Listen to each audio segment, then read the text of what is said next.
आज हम जानेंगे कि कैसे गुरुजी ने अपनी एक संगत को आभास दिलाया कि वो सर्वज्ञाता है, वो ओमनिसिएंट है। कैसे गुरुजी ने उसे हर एक मोड़ पे ब्लेस किया। जय गुरुजी। आगे बढ़ने से पहले आप अपने चैनल गुरुजी सत्संग वर्ल्ड को सब्सक्राइब कर लीजिए ताकि आपको ऐसे सत्संग, ऐसे वीडियोस रोज़ रोज़ सुनने को मिले। और अपने और भी गुरु परिवार के साथ इन सत्संग को शेयर कीजिए ताकि वो भी हमारे गुरु की महिमा जान सके। और हाँ, अगर आप में से कोई अपना सत्संग हमारे साथ शेयर करना चाहता है तो नीचे दिए गए नंबर या फिर ईमेल आईडी पर हमें मैसेज कर सकते हैं। आपके सत्संग भी बहुत जल्दी संगत के साथ शेयर किए जाएंगे। जय गुरुजी, शुक्राना गुरुजी। आइए संगत जी, आज जानते हैं कि कैसे गुरुजी ने राजेंद्र प्रसाद अंकल को ब्लेस किया, जो कि गुड़गांव से हैं। अंकल जी लिखते हैं, संत कबीर ने सदगुरु के चरणों में मिलने वाले सुख का वर्णन यानी डिस्क्रिप्शन करने से मना कर दिया था, क्योंकि उसे शब्दों में पिरोना असंभव है, इम्पॉसिबल है। वह तो केवल एक्सपीरियंस किया जा सकता है। मुझे भी संगत जी कुछ ऐसा ही फील होता है। गुरु जी के आशीर्वाद ने एक न्यू लाइफ, एक न्यू जीवन ब्लेस किया है। हमारी लाइफ तो कंप्लीटली बदल गई है। अगस्त 1996 में एक दिन शाम को मेरे मित्र विंग कमांडर चोपड़ा ने फ़ोन कर मुझे गुरुजी के यहाँ आने का इनवाइट दिया। क्योंकि मैं संतों में विश्वास नहीं करता था, बहुत मना करने के बाद उन पर आभार प्रकट करने के लिए मैंने आने का निश्चय किया। मैंने आने के लिए हाँ कर दी। उस दिन हम नोएडा से 6 बजे चलकर 45 मिनट में गुरुजी की जगह पर पहुंच गए। पहला अवसर होने के कारण संगत में चोपड़ा के अलावा मैं किसी को नहीं जानता था। हम टोटल 15 से 20 लोग बैठकर गुरुजी की वेट कर रहे थे। जब गुरुजी अपने रूम से निकले, हम सबने जाकर उनके चरण स्पर्श किए। संगत जी, आम तौर पर जब भी हम किसी ऐसी जगह पर जाते हैं या किसी ऐसे ईश्वर के लिए आदर भाव से हम धन दान करते हैं, पर कमांडर चोपड़ा जी ने मुझे चेतावनी दी थी कि यहाँ पर पैसे बिल्कुल नहीं चढ़ाने हैं। गुरुजी भेंट में सिर्फ फूल या मिठाई ही लेते हैं।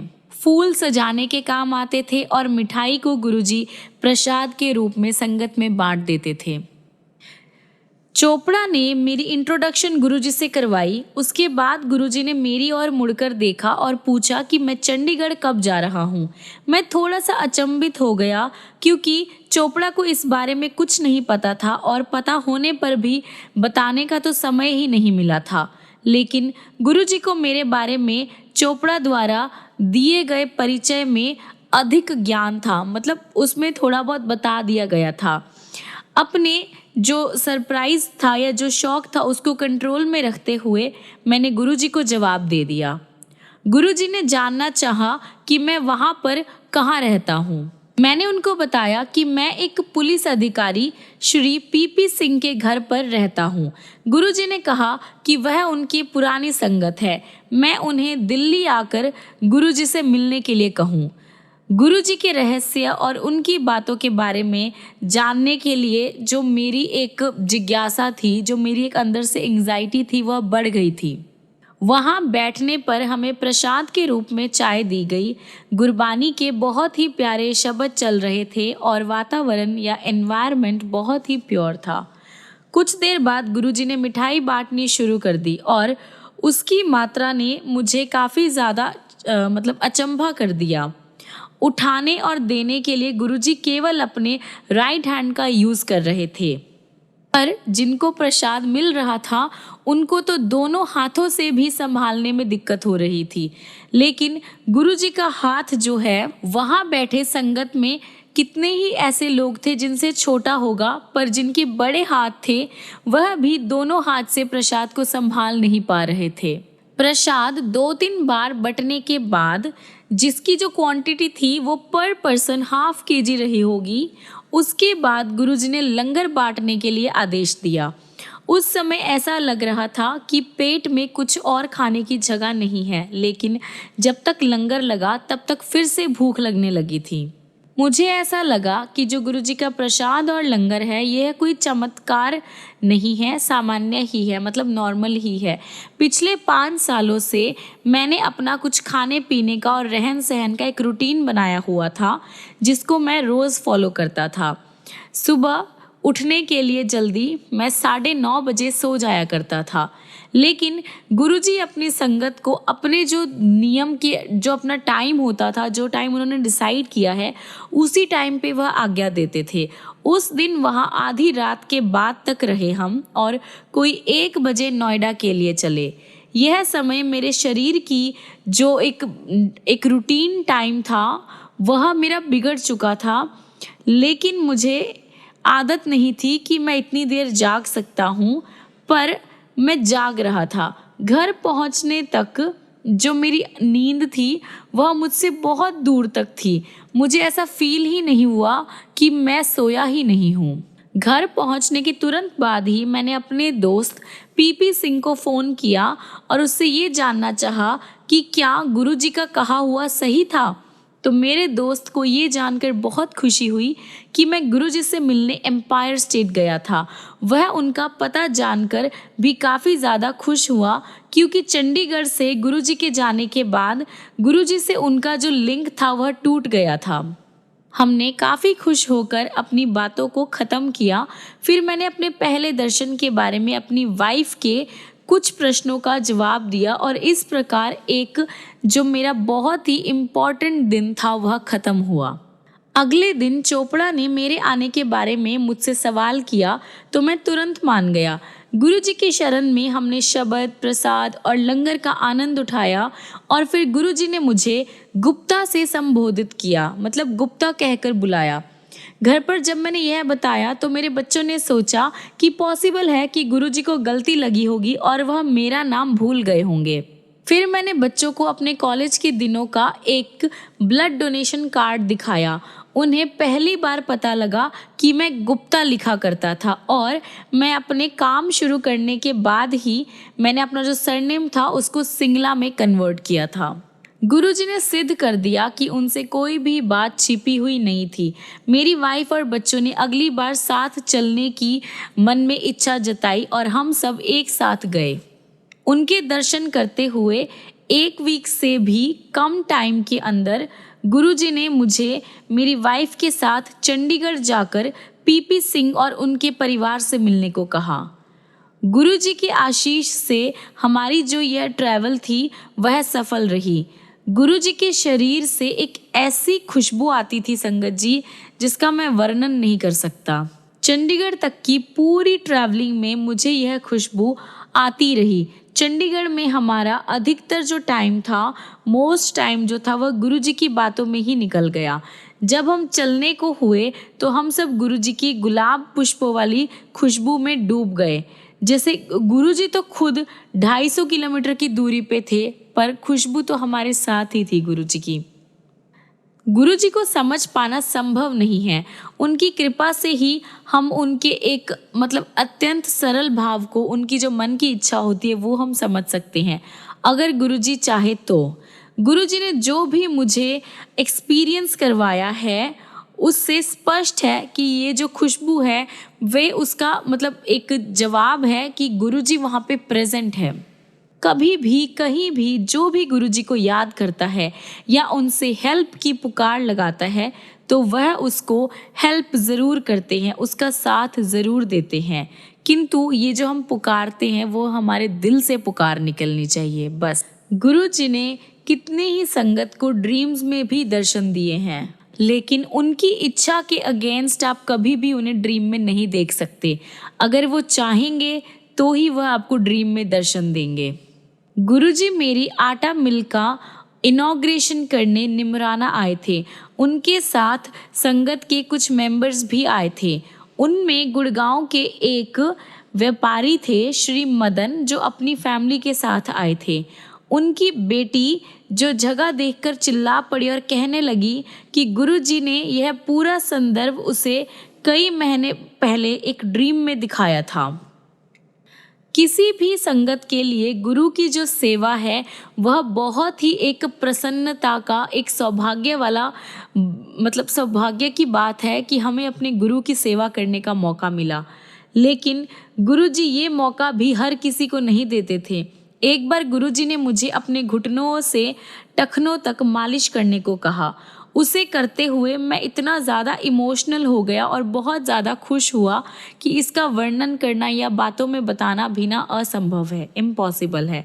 आधा घंटा ऐसे करने के बाद मेरे हाथों में उनकी खुशबू ही खुशबू, इतनी खुशबू थी कि मेरे हाथ खुशबू से भर गए।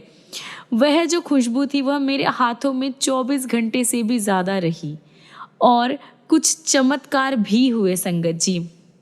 मेरे पैरों के नीचे का जो आधा हिस्सा था वह अकड़ रहा था। मेरा बेटा उन अंगों पर अपने शरीर का भार डालने के लिए खड़ा हुआ करता था और इससे मुझे कुछ आराम मिलता था। कुछ दिनों में मुझे फील हुआ कि गुरुजी ने अपने उन्हीं भागों की मालिश करवा कर मुझे 7-8 इयर्स से चली आ रही उस पेन से फ्री कर दिया संगत जी। उसके बाद मुझे वहाँ पर कभी भी दर्द नहीं हुआ। संगत जी, गुरुजी जैसा दाता, गुरुजी जैसे गुरु किसी को नहीं मिल सकते। हम भाग्यशाली हैं कि हम उनके चरणों में हैं। संगत जी, 1980s से मेरे जो फादर थे वह डायबिटीज़ से परेशान रहे हैं और उनको रोज़ इंसुलिन देते थे। हम गुरुजी के पास आए और गुरुजी ने उन्हें बर्फ़ी दी। सामान्यतः नॉर्मल सी बात है कि प्रसाद लेकर भक्त बाहर आते हैं और प्रसाद खाकर वापस अंदर जाकर अपनी जगह पर फिर से बैठ जाते हैं। मेरे पिता भी बाहर आए और उन्होंने मेरे से पूछा कि इन 5-6 बर्फ़ियों का वो क्या करे। मैंने उन्हें बताया कि गुरुजी की जगह में जो भी प्रसाद मिलता है उसको वहीं पर खाने से वह मेडिसिन जैसा असर करती है। घर या बाहर ले जाने से जो उसका प्रभाव है, जो उसका पावर है, वह ख़त्म हो जाती है। उन्होंने कहा कि मिठाई तो उनके लिए जहर है। मैंने उनको समझाया कि यह गुरुजी का प्रसाद है और इसका कभी भी नेगेटिव असर नहीं हो सकता। मेरे जिद करने पर उन्होंने वह खा ली और अंदर चले गए। गुरुजी ने उन्हें फिर से बुलाकर और बर्फियां दी। अब मेरे फादर को लग रहा था कि निश्चित रूप से उन पर इसका नेगेटिव असर होगा, इसलिए वह उसे नहीं खाना चाह रहे थे। फिर से मेरे कहने पर उन्होंने मेरी बात मान ली और वह प्रसाद खाकर अंदर गए। लेकिन गुरुजी उनके लिए और प्रसाद रखा हुआ था। एक बार फिर बुलाकर उन्हें बर्फियां दी।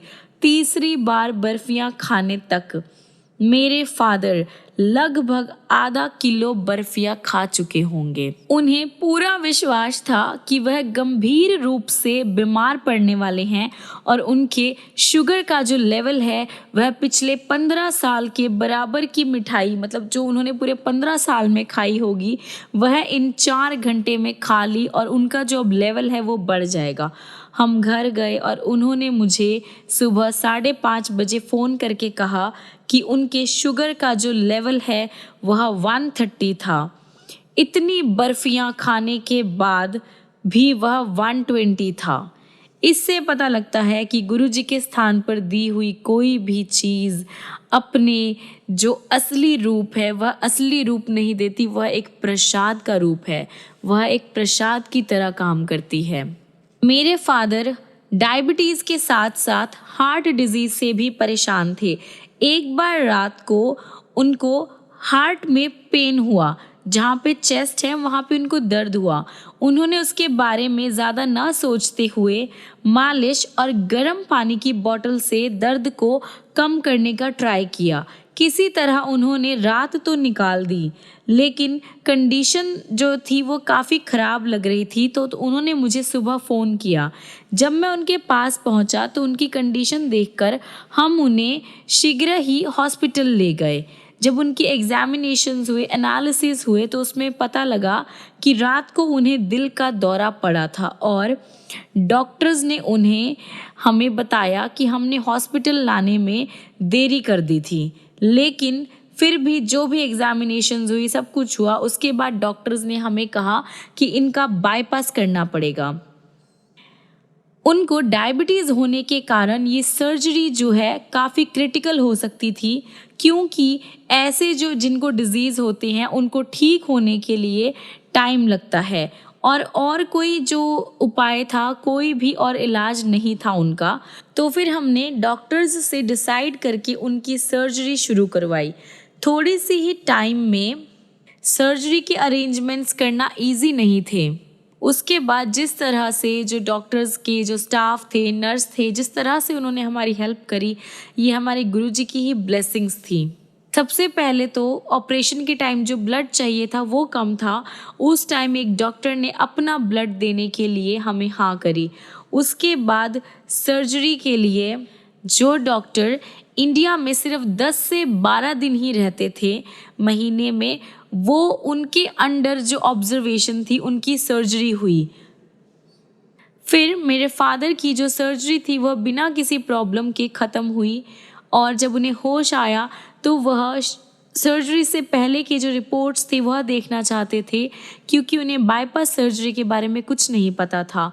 उस दिन जो भी मेरे फादर के साथ सिचुएशंस हुई वो काफ़ी ज़्यादा हमें अचंभा कर देने वाली थी। और सरप्राइजिंगली जो उनकी सर्जरी थी वह बिल्कुल इजीली कंप्लीट हो गई और यह सब हमारे गुरुजी की कृपा के बिना पॉसिबल नहीं था। उसके बाद मेरे जो फादर थे उनको जो रिकवरी हुई वह ऐसे हुई कि जैसे उनको डायबिटीज़ या और कोई बीमारी है ही नहीं। उन जो नॉर्मल लोगों की रिकवरी होती है उनकी जो स्पीड थी उन नॉर्मल लोगों से भी ज़्यादा थी और इसका साइंस के पास, मेडिकल साइंस के पास कोई जवाब नहीं था। और मेडिसिन या डॉक्टर्स के टाइम पे गुरुजी के ऐसे और भी बहुत सारे चमत्कार हैं। मेरे भाई अशोक सिंगला एक दशक जो कि हार्ट डिजीज़ से परेशान थे, उनकी तीसरी सर्जरी के लिए वह चंडीगढ़ से दिल्ली 1 वीक पहले आ गए थे। इस बीच मेरे ज़िद करने पर उन्होंने 3 बार गुरुजी के दर्शन किए। गुरुजी की शरण में बिताए हुए कुछ घंटे बिना किसी प्रॉब्लम के जो उनकी सर्जरी थी, उनकी जो रोग थी वो सब उनके ख़त्म हो गए थे। मतलब उनकी सर्जरी जो है बिल्कुल आराम से, बिल्कुल प्यार से हुई। और पिछले 2 बार उनकी सर्जरी हुई थी, अब जो 3rd सर्जरी का टाइम था उनकी जो रिकवरी थी वह इससे भी ज़्यादा तेज़ थी। मैं फिर से कहूँगा कि गुरुजी की जो प्रतिभा है, उनकी जो ब्लेसिंग्स है उसको हम नहीं जान सकते। इसी तरह हम उनको अपने एक्सपीरियंसेस को शब्दों में बयां भी करना ना काफ़ी ज़्यादा कठिन है। हम नहीं कर सकते इनको शब्दों में बयां, जो हमने गुरुजी के साथ ना एक्सपीरियंस किया है। मेरे पास ना वर्ड्स नहीं है, फिर भी मैं उनकी आज्ञा से, उनकी सहमति से आप सबके साथ कर रहा हूँ, आप सबके साथ अपने सत्संग शेयर कर रहा हूँ। जब से मुझे गुरुजी ने अपने पास बुलाया है, जब से मैं उनके चरणों में गया हूँ, तब से मैं सिर्फ एक ही बात बार बार दोहराता हूँ कि गुरुजी से मिलने के बाद जो मेरे अंदर एक भावना पैदा हुई है, जो एक इमोशंस आए हैं, उसको वर्ड्स में डिस्क्राइब करना बहुत मुश्किल है। उसको तो जो उसका रस है ना, उसको सिर्फ हम एक्सपीरियंस ही कर सकते हैं संगत जी। गुरुजी अपना असली रूप छिपाने के लिए पता नहीं क्या क्या करते हैं संगत जी। हम तो सिर्फ उनके फिजिकल रूप से ही परिचित हैं, हमें तो कुछ नहीं पता कि गुरुजी क्या है। हम तो सिर्फ एक छोटी सी कीड़ी के समान हैं संगत जी। इसीलिए तो हम वो नहीं पा पाते जो हमें गुरुजी देना चाहते हैं। गुरुजी से आप सब सिर्फ विशेष करते हैं, हमें ये चाहिए, हमें वो चाहिए, पर ऐसा नहीं होना चाहिए संगत जी। वास्तव में गुरुजी वो दे सकते हैं जो ईश्वर भी देने से पहले सोचेंगे। भगवान भी नहीं दे सकता हमें संगत जी। इस टाइम में हमें, जो इस लाइफ में हमें वही मिलेगा जो हमने बोया है संगत जी। गुरुजी जिसके आप अधिकारी हैं वो तो दे ही सकते हैं, और वह जिसकी कामना आपके मन में है वो भी दे सकते हैं, लेकिन जो आप विश करते हैं ना वो सही होनी चाहिए। यहाँ पर भक्तों को इस बात से सहमत होना पड़ेगा कि हमारी जो दृष्टि है संगत जी, हमारी जो सोच है, सिर्फ हम वर्तमान तक सीमित है, हम प्रेजेंट तक सीमित है। हम अपना पास्ट या फ्यूचर नहीं देख सकते संगत जी, पर गुरुजी तो त्रिकालदर्शी है। गुरुजी के हाथ में अपनी जीवन नैया की डोर देकर आप जो है हमेशा सुरक्षित रहेंगे, आप हमेशा सेफ रहेंगे संगत जी। यहाँ पर ये भी समझना ज़रूरी है कि कंप्लीट सरेंडर ही आपको करना पड़ेगा। जब तक आप कंप्लीट सरेंडर नहीं करेंगे तो गुरुजी आपको नहीं, मतलब आपको अपनी ब्लेसिंग्स का ना पार्ट नहीं बनाएंगे संगत जी। गुरु जी की जो बातें हैं, जो उनका आदेश है ना, उसका पालन करने में ही सुख है संगत जी। संगत जी, ये हमेशा मतलब हुआ है, जब गुरु जी ने जो भी कहा है ना, उसको कंप्लीट करने के लिए भी गुरु जी उसका भी इलाज निकाल देते हैं। ऐसा मैंने कई ओकेजन्स पर देखा है। मेरा एक बहुत ही खास दोस्त गोयल, उनको दिल का दौरा पड़ा था और उन्हें हॉस्पिटल में एडमिट करवाना पड़ा। जब मैं संगत खत्म होने पर घर के लिए चल रहा था तो मैंने इसका उल्लेख या इसके बारे में गुरुजी से किया, गुरुजी को बताया। उन्होंने तुरंत ही मुझे एक उपाय बताया जिसके लिए 5.25 किलो चने की ज़रूरत थी। चना। जब तक हम बाहर निकलकर घर के लिए चले तो बहुत ही ठंडी हवा चल रही थी और रात के 1 बज रहे थे। क्योंकि वह उपाय जो है वो अभी तुरंत ही करना था, तो मैं खुली हुई पंसारी की दुकान ढूंढते हुए गाड़ी चला रहा था। 10 किलोमीटर जाने के बाद लकीली एक खुली हुई दुकान मिली। हमने उससे 5.25 किलो चने मांगे तो उसने अपना भंडार देखकर बताया कि उसके पास केवल 4.5 किलो चने हैं। कुछ न होने से कुछ भला सोचकर हमने वही ले लिया। चलते हुए दुकानदार से जब पूछा कि वह दुकान कब बंद करता है तो उसने हमें जवाब दिया कि नॉर्मली वह 10:30 बजे बंद कर देता है, लेकिन उस दिन वह 3-4 महीने में एक बार करने वाला जो काम था, स्टॉक की जांच कर रहा था, मतलब अपना स्टॉक चेक कर रहा था, इसलिए उसने अभी तक दुकान खोली हुई थी। संगत जी, इसे आप कोइंसिडेंस कहकर भी टाल सकते हैं, लेकिन अगर आप सोचेंगे ना तो ये कोइंसिडेंस नहीं है संगत जी। हमारे पास चने अभी भी कम थे तो इसलिए हम ढूंढते हुए घर की ओर चले, लेकिन रास्ते में हमें कोई और दुकान खुली हुई नहीं मिली। हम थोड़े से निराश होकर चले थे कि घर पर एक डिब्बे में कुछ चने मिल गए। तोलने पर वह पूरे 750 ग्राम निकले और इस प्रकार हमारे जो 5.25 किलो चने थे वह पूरे हुए। मैंने गुरुजी के आदेशों का पालन किया। गोयल की जो कंडीशन थी उसमें तुरंत सुधार आया और अगले 48 घंटों के बाद वह हॉस्पिटल से घर वापस पहुंच गए। संगत जी, गुरु जी के साधारण से कहे गए बातों का भी बहुत ही डीप मीनिंग होता है। गुरु जी के मुंह से निकले हुए हर एक शब्द आपके भविष्य, भूत, वर्तमान सबका एक जवाब होता है संगत जी। उनकी बोली हुई बातें जिसमें हमें फल तो नहीं दिखाई देता, लेकिन हमें पता ज़रूर होता है कि गुरु जी ने अगर कहा है ना कुछ इसका रहस्य ज़रूर है। मुझे एक बार उनके साथ पंजाब जाने का मौका मिला था, जहां उन्हें एक हॉस्पिटल का उद्घाटन करना था। उद्घाटन के बाद गुरु जी ने कुछ और दिन वहां रहने का मन बना लिया। ऐसे अवसरों पर गुरु जी अपनी संगत का खुद ध्यान रखते थे और मेरे साथ 3 और संगत थे जिनको हॉस्पिटल में ठहराया गया और उसके मालिक ने हमारी काफ़ी ज़्यादा आवभगत करी। इस टाइम पे हमने काफ़ी आनंद उठाया और सबसे बड़ी बात, हमने इतना स्वादिष्ट भोजन खाया कि मैं आपको बता नहीं सकता। 4 दिन वहाँ पर सुख के व्यतीत करने के बाद हम दिल्ली वापस आ गए। गुरुजी ने अपने एक भगत को बताया कि हम सबको वहाँ पर रखने का कारण हम चारों के आने वाले बुरे समय, जिसमें चारों ही 4 महीने के लिए हॉस्पिटल में रहते, उसकी जो व्यथी थी, उसका जो टाइम था, वह पूरा करना था। संगत जी, देख लीजिए हमारे गुरुजी इतने प्यारे हैं। गुरुजी अपनी संगत का बहुत ध्यान रखते हैं संगत जी, और जब कभी जहाँ भी उनकी हमें हेल्प चाहिए होती है वो हमेशा करते हैं। गुरुजी के साथ बिताए हुए वर्षों में मैंने बहुत कुछ सीखा संगत जी, बहुत कुछ। हम सिर्फ उनको अपना आभार प्रकट कर सकते हैं। एक बार दिसंबर या जनवरी के महीने में हम संगत से घर वापस जा रहे थे। मैं गाड़ी चला रहा था और धुंध काफ़ी ज़्यादा थी, जिस करके मुझे कम दिखाई दे रहा था। धुंध में जो मोड़े और बहुत सारे रास्ते थे उसका भी पता नहीं चल रहा था। 28 किलोमीटर की दूरी में कुछ 7 से 8 किलोमीटर चलकर मैं काफ़ी ज़्यादा निराश हो गया। कार बड़ी कठिनाई से आगे बढ़ रही थी और उस कंडीशन में मैंने गुरुजी से अरदास करी और उसी टाइम एक कार बड़ी ही तेज़ी से मेरे कार के आगे आ गई।